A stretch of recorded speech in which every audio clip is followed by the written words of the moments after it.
Hey everyone, welcome back to Fun in Tim's Garden. Another quick episode. Before we start, I want to say thank you to everyone who's subscribed. I truly appreciate it. All right, so I've had some questions about my biodomes. You've noticed these are totally homemade things. Now you can get these on the internet at many places. I put some links in the description if you're interested. Totally fine and great. If you're a little crafty, a little budget conscious, this is what I've done. All it takes is some of these plastic covers. You can get these at any big box store or at a nursery near your place, I'm sure. These things go for about $1. All it takes is 3 of them. Now what I do is I take these and I just put them together. These have a dent in them, so I'm going to match up my dent. I put them together like so,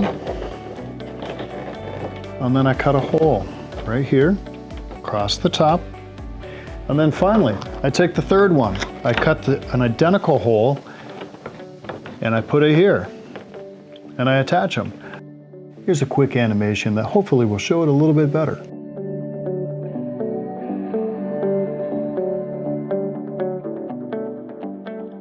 Now there's someone out there thinking, how on earth do you attach these things?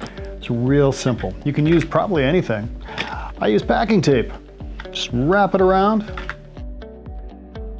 and we're in. And when we're done, you have biodomes like these that will allow your plants to grow about yay big. By the time my plants get about yay big, I want to get them outside in the greenhouse. So that's it. Cheap, easy, quick.